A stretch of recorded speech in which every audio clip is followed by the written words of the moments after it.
नमस्कार, NTV India पर स्वागत है आपका। मैं हूं ताबिश हुसैन और इस खास पेशकश में हम बात करेंगे कोरोना के बारे में और आपको बताएंगे कि मौजूदा स्थिति क्या है और इससे बचने के लिए आपको क्या उपाय करने चाहिए। लेकिन सबसे पहले आप ये जानिए कि देश में जो कोरोना के मामले हैं वो अब 40 लाख के पार हो गए हैं। देश में अब कोरोना के मामले 40 लाख का 23,179 हो गए हैं, जबकि कोरोना से अब तक देश में 69,561 मरीजों की मौत हुई है। पिछले 24 घंटों में नए कोरोना के केसों में रिकॉर्ड बढ़ोतरी भी हुई है और देश में 86,432 नए मामले आए हैं, जबकि 24 घंटे में 1,079 मरीजों की कोरोना की वजह से मौत हो गई है। तो ये आंकड़े हैं जो इस वक्त देश में नजर आ रहे हैं। कोरोना के लगातार जो केस हैं वो बढ़ते जा रहे हैं, लेकिन दिल्ली की स्थिति भी आप देखिए कि वहां पर क्या हालात हैं। दिल्ली में पिछले 24 घंटे में कोरोना वायरस के 2,914 नए मामले सामने आए हैं और 13 मरीजों की मौत हुई है। हालांकि मामले बढ़ रहे हैं, लेकिन कोरोना की वजह से जो मौत का आंकड़ा है वो भी यहां पर कम नजर आ रहा है। 27 जून के बाद दिल्ली में पहली बार इतने ज्यादा मामले आए हैं। काफी ज्यादा वक्त के बाद बढ़ते हुए केस नजर आए हैं दिल्ली में, और दिल्ली में कोरोना वायरस का रिकवरी रेट भी कम होकर 87.39% रह गया है। दिल्ली में कोरोना वायरस के कुल मामले 1,85,000 के पार हो चुके हैं और 4,513 लोगों की कोरोना की वजह से मौत हो चुकी है। तो ये हालात हैं। और अगर हम 5 राज्य देखें जहां पर सबसे ज्यादा कोरोना के मामले हैं, तो उसमें महाराष्ट्र, आंध्र प्रदेश, कर्नाटक, उत्तर प्रदेश और तमिलनाडु जैसे राज्य हैं जहां पर सबसे ज्यादा मामले इस वक्त बढ़ते हुए नजर आ रहे हैं। Doctor Randeep Guleria, director AIIMS, हमारे साथ जुड़ गए हैं इस पर बातचीत करने के लिए। डॉक्टर साहब, बहुत स्वागत है आपका एनटीवी पर। हम ऐसे वक्त में बात कर रहे हैं जब जो कोरोना के मामले हैं वो काफी रफ्तार से बढ़े हैं। पिछले कुछ वक्त से लगातार ये बढ़ते जा रहे हैं, लेकिन अब सवाल ये उठने लगा है कि क्या ये कोरोना की सेकंड वेव तो नहीं है? जिस रफ्तार से मामले रुक नहीं रहे हैं, बढ़ते जा रहे हैं। कई ऐसे इलाके हैं जहाँ पे केसेस कम हुए थे और अब बढ़ने लगे हैं, तो वहाँ पे हम ये कह सकते हैं कि रिसर्जेंस या सेकेंड वेव शुरू हो रही है। लेकिन कई ऐसे इलाके हैं जहाँ पे केसेस पहले नहीं थे और वहाँ पे अब इन्फेक्शन थोड़ा फैल गया। जैसे हम छोटे शहरों की बात करें या गांव की बात करें, तो वहाँ पे अब सेकेंड वेव नहीं है, अभी पहली वाली वेव ही वहाँ पे अब जाके पहुँची है। लेकिन ये बात सही है कि नंबर ऑफ केसेस बढ़े हैं, टेस्टिंग भी हमारी बढ़ी है, तो उससे केसेस ज़्यादा हमें मिलेंगे। लेकिन बीमारी भी थोड़ा अब पैन इंडिया फैल गई है, पहले बड़े बड़े शहरों में ही थी, इसलिए उसके चलते हुए केसेस भी कुछ हद तक हमारे यहाँ पे सिग्निफिकेंटली बढ़ रहे हैं। अगर इस वक्त स्थिति की गंभीरता को समझा जाए डॉक्टर गुलेरिया, तो ये भी कहा जा रहा है क्योंकि टेस्ट ज्यादा हो रहे हैं तो शायद इस वजह से केस ज्यादा आ रहे हैं। लेकिन इसको हम इस लिहाज से भी देख सकते हैं कि अब टेस्ट हो रहे हैं तो हमें पता चल रहा है कि कहां तक जो कोरोना है वो फैल चुका है। जैसे कि आपने जिक्र किया, अब ग्रामीण इलाकों तक जो है कोरोना के मामले नजर आ रहे हैं, जहां पर कुछ वक्त पहले तक नहीं दिख रहे थे। तो ये बात बिल्कुल सही है, जितना हम टेस्ट करेंगे उतने ज़्यादा केसेस मिलेंगे। लेकिन उससे हमें डरना नहीं चाहिए, क्योंकि अगर हम टेस्ट करें और ज़्यादा केसेस मिले तो हम ज़्यादा उसमें एक्टिविटी कर सकते हैं। चाहे वो पेशेंट की आइसोलेशन हो, चाहे उनकी देखभाल हो, दवाई टाइम पे शुरू की जाए, या फिर उनके कॉन्टैक्ट्स की ट्रेसिंग हो और उनको आइसोलेट करें या क्वारंटाइन करें। अगर हम ये सब कर पाएंगे तो हमारे आस्ता आस्ता केसेस जो हैं वो फिर कम होने लगेंगे। बढ़ेंगे कुछ हद तक, लेकिन फिर आस्ता आस्ता कम होने लगेंगे। केसेस जल्दी डायग्नोज होंगे, उनका ट्रीटमेंट जल्दी शुरू होगा और उससे हमारा जो मृत्यु दर है वो ज़्यादा नहीं बढ़ेगा। डॉक्टर गुलेरिया, हम आंकड़ों में अक्सर सुनते हैं कि जो पॉजिटिविटी रेट है वो कितना है, आपका एक्टिव मरीज तो है, रिकवरी रेट कितना है, जो कि अभी पूरे देश में 70% के आसपास रिकवरी रेट है और पॉजिटिविटी रेट करीब 8.25% है। इसको कैसे समझा जाए एक आम लोगों के नजरिए में कि कितना अगर पॉजिटिविटी रेट हो तो आप मानेंगे कि स्थिति में सुधार हो रहा है, और क्या अभी 8.25 के आसपास जो परसेंटेज है ये खतरनाक स्तर पर है? नहीं, ये इतना खतरनाक स्तर पे नहीं है। पहले हमारा पॉजिटिविटी रेट इससे कहीं ज़्यादा था, अब हमारा पॉजिटिव रेट 10% से ज़्यादा आ गया है, 10% से कम हो गया है। आइडियल ये होगा कि अगर हमारा रेट जो है 5% या 5% से कम हो जाए, तो ये जो है ये आइडियल सिचुएशन होगी। उसकी तरफ हम आस्ता आस्ता बढ़ रहे हैं, क्योंकि पहले हमारा पॉजिटिविटी रेट इससे भी ज़्यादा था। लेकिन अभी क्योंकि इन्फेक्शन अब बढ़ रहा है और कई एरियाज जहाँ पे पहले इन्फेक्शन नहीं था वहाँ पे पहुँचा है, तो कुछ हद तक हमारा केसेस का नंबर बढ़ेगा। अगर हम इसको उस तरह से देखें कि नंबर ऑफ केसेस पर मिलियन पॉपुलेशन, तो हमारा आंकड़ा इतना ज़्यादा नहीं है, क्योंकि हमारी जनसंख्या इतनी ज़्यादा है, तो इसलिए एब्सोल्यूट नंबर में केसेस ज़्यादा आएंगे और इसलिए जो है हमें ये लगेगा कि हमारे बहुत ज़्यादा केसेस हो रहे हैं। और इस बीच एक बड़ा बदलाव भी यहाँ पर किया गया है डॉक्टर गुलेरिया, वो भी बता देते हैं लोगों को कि आईसीएमआर ने कोरोना को लेकर नई गाइडलाइंस अब जारी की हैं, जिसमें एक बड़ा बदलाव जो हुआ है वो ये कि टेस्टिंग ऑन डिमांड को इजाजत अब दी गई है। इसका मतलब ये है कि अब देश में कोई भी शख्स अगर चाहे तो अपना टेस्ट करवाना चाहता है वो तो करवा सकता है। अभी आरटीपीसीआर टेस्ट वही लोग करवा सकते थे जिनमें लक्षण दिखाई दे रहे हों या फिर वो किसी संक्रमित व्यक्ति के संपर्क में आए हों, और एंटीजन टेस्ट जो है वो उन लोगों का हो रहा था जो हॉटस्पॉट अस्पताल या फिर डिस्पेंसरी में हो या फिर खतरनाक इलाकों में ऐसे जहां पर संक्रमण ज्यादा हो वहां पर हो, तो वो ये टेस्ट करवा रहे थे। डॉक्टर गुलेरिया, इन बदलावों को आप कैसे देखते हैं? इसकी अभी जरूरत थी और इसके बाद हम कैसा असर देखेंगे? तो मेरा ये मानना है कि ये बहुत अच्छा बदलाव है। ये जो टेस्ट ऑन डिमांड है ये ज़रूरी है, क्योंकि एक चीज़ ये देखी जा रही थी कि कई लोग जिनको लक्षण है, बुखार है और सिम्टम्स हैं, उनको टेस्ट कराने में मुश्किल हो रही थी, क्योंकि उनको एक प्रिस्क्रिप्शन की ज़रूरत पड़ी थी, डॉक्टर के पास जाना पड़ रहा था, जब तक वो प्रिस्क्राइब करेगा तब जाके टेस्ट होगा। तो इसमें बहुत टाइम वेस्ट हो रहा था, और अगर हम इसमें टाइम ज़्यादा लगेगा तो उतने ही ज़्यादा लोगों को इन्फेक्शन हो सकता है, संक्रमित हो सकते हैं।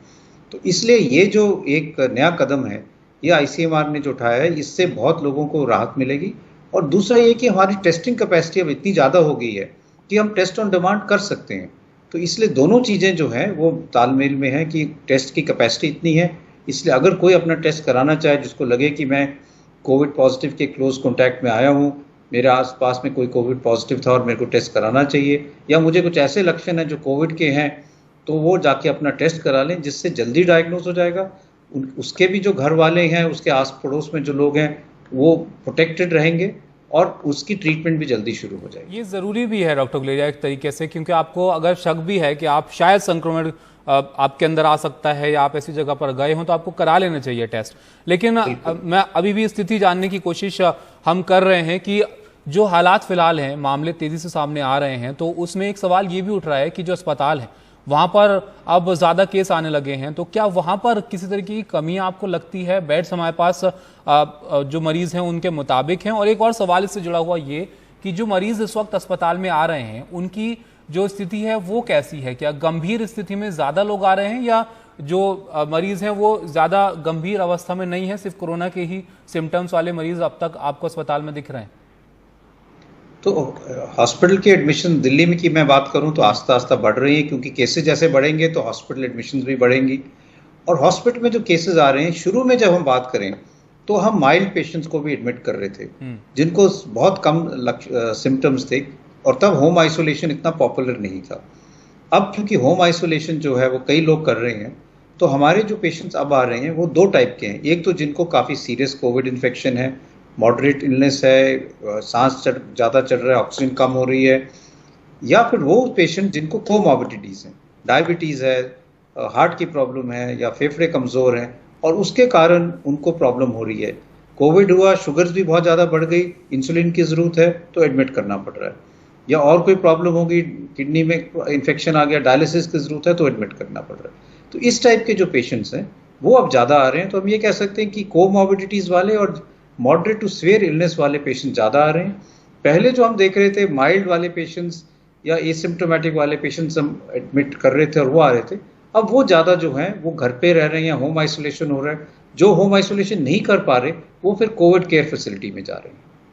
मतलब पहले के मुकाबले अब लोग ज़्यादा गंभीर स्थिति में अस्पतालों में नजर आ रहे हैं, क्योंकि ज़्यादातर जो एसिम्प्टोमेटिक लोग हैं वो घरों पर ही अपना आराम कर रहे हैं या आइसोलेट अपने आप को कर रहे हैं वहाँ पर। इससे पहले कि हम बचाव की बात करें कि क्या उपाय अभी फिलहाल की स्थिति में लोगों को करने चाहिए, डॉक्टर गुलेरिया, वैक्सीन को लेकर भी अपडेट अब आ रहे हैं। जो रशिया की वैक्सीन है उसको लेकर शुरू में कहा गया, क्योंकि इस पर टेस्टिंग जो है वो पूरी तरीके से अभी नहीं हुई है, तीनों फेज की नहीं हुई है, तो शायद इसका इस्तेमाल उस हिसाब से पूरी दुनिया में ना हो। लेकिन अब एक स्टडी कहती है लेंसेट की कि ये जो वैक्सीन है ये सुरक्षित है, एंटीबॉडीज ये बनाती है। और दूसरी जो कोवैक्सीन है भारत में, वो भी अब दूसरे फेज का जो ट्रायल है उसका वो शुरू हो रहा है। तो आपका क्या अनुमान है, कब तक हम उम्मीद करेंगे कि हमें एक वैक्सीन मिल जाएगी?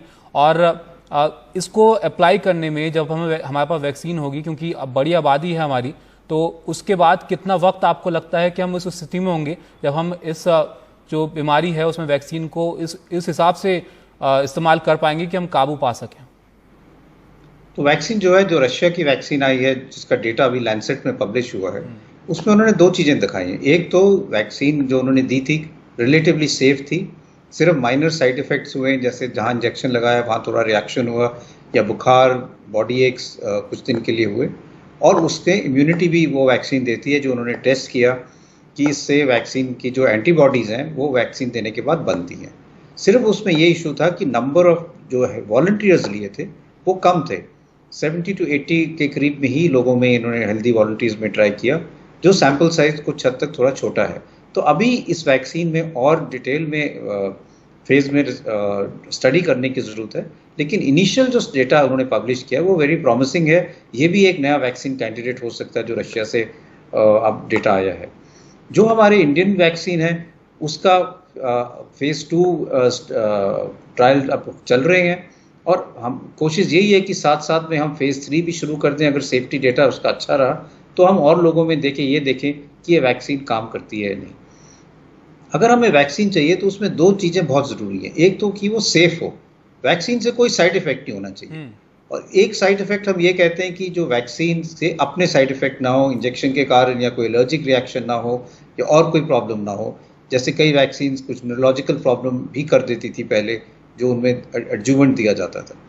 दूसरा चीज़ ये होना चाहिए कि वैक्सीन जो है, जब किसी को वैक्सीन लग गया और उसके बाद कोविड इन्फेक्शन हुआ तो वैक्सीन के कारण कोई और उसका साइड इफ़ेक्ट नहीं होना चाहिए। एक एंटीबॉडी डिपेंडेंट इन्हांसमेंट हम कहते हैं कि जब वैक्सीन आपको लग गया है, थोड़ी एंटीबॉडीज़ बनी है लेकिन इतनी मात्रा में नहीं बनी, और अगर आपको फिर कोविड इन्फेक्शन हो जाए तो ये हो सकता है कि वैक्सीन के कारण आपको वो ज़्यादा सीरियस इन्फेक्शन हो जाए। तो वो भी हमें प्रोटेक्ट करना पड़ेगा कि वैक्सीन के कारण सीरियस इन्फेक्शन ना हो जब आपको उसके बाद कोरोना से एक्सपोजर हो। तो ये सारे साइड इफ़ेक्ट्स जो हैं ये देखने की ज़रूरत है। अगर वैक्सीन सेफ़ है और फिर हम ये देखें कि अच्छी एंटीबॉडीज़ बनाती हैं जो काफ़ी देर तक रहती हैं, तो फिर ये वैक्सीन जो है वो मार्केट में आ सकती है। उसकी फिर से जुड़ा हुआ डॉक्टर साहब एक सवाल इसी से जुड़ा हुआ मैं आपसे पूछना चाहूँगा कि हर्ड इम्यूनिटी को लेकर भी अब कई सारी जो रिपोर्ट्स हैं वो सामने आई कि ये कितने वक्त तक जो आपकी एंटीबॉडीज़ हैं वो आपके शरीर में रहती हैं, क्योंकि वैक्सीन जब आएगी तो वो कितनी कारगर हो पाएगी ऐसी स्थिति में, वो इसलिए क्योंकि जो मौजूदा हालात हैं अब धीरे धीरे तमाम चीज़ें जो हैं वो खुल रही हैं। आप लोग बाहर भी जा रहे हैं, आपको कई जगह भीड़ भाड़ वाले इलाके भी दिखते हैं और एसिम्टोमेटिक लोग ज़्यादा हैं। तो इसको हम कैसे देखें, और एंटीबॉडीज़ को लेकर जो रिपोर्ट्स हैं उस पर आप अगर जानकारी दे पाएँ। तो एंटीबॉडीज़ जो है इसमें दो चीज़ें हो रही हैं। एक तो ये है कि कितनी देर तक ये एंटीबॉडीज़ रहती है, चाहे वैक्सीन की हो चाहे आम इन्फेक्शन से बनी हो, और इस पे बहुत डिबेट है क्योंकि वैक्सीन के ड्यूरेशन का भी इसमें सवाल आता है कि हमें आज हमने किसी को वैक्सीन लगाई, कब तक उसको प्रोटेक्शन मिलेगा? क्या साल बाद फिर से लगानी पड़ेगी या 6 महीने बाद फिर से लगानी पड़ेगी? तो इसलिए जब भी हम वैक्सीन देते हैं तो उसको कुछ महीनों तक फॉलोअप करके एंटीबॉडी टाइटर देखना पड़ेगा कि जिसमें न्यूट्रलाइजिंग एंटीबॉडीज़ हैं, टी सेल इम्यूनिटी है, वो उसका लेवल कैसे कितनी देर तक रहता है, उसका ट्रेंड क्या है, कितना वो कम हो रहा है, और उससे हम अनुमान लगा सकते हैं कि इस वैक्सीन का एफिकेसी कितनी देर तक रहेगी। और इसी के साथ हर्ड इम्यूनिटी भी जुड़ा हुआ है, और ये इसलिए इम्पॉर्टेंट है क्योंकि एक हम देखें तो कुछ 1-2 केस रिपोर्ट्स ऐसे आए हैं, ज़्यादा नहीं आए, कि लोगों को री इन्फेक्शन भी हो रहा है। तो अगर री इन्फेक्शन हो रहा है कुछ लोगों में, तो ये हो सकता है कि कुछ लोगों में इतनी इम्यूनिटी नहीं बनी और उनको फिर से एक्सपोजर होने से इन्फेक्शन हो गया। अभी ये मात्रा बहुत कम है और इसलिए ज़्यादा प्रॉब्लम नहीं है, पर अगर ऐसे केसेस ज़्यादा आने लगेंगे तो हमें ये देखना पड़ेगा कि जो इम्यूनिटी है वो कितनी स्ट्रांग है और कितनी लॉन्ग लास्टिंग है। ये दोनों चीज़ें बहुत इंपॉर्टेंट हैं। तो तमाम तरह की बातों पर नज़र रखी जा रही है, रिसर्च चल रही है, अभी वैक्सीन पर भी काम चल रहा है, सवाल बहुत सारे हैं, लेकिन कोरोना से जुड़ी हुई तमाम जानकारी हम आपके सामने लेकर लगातार हाजिर हो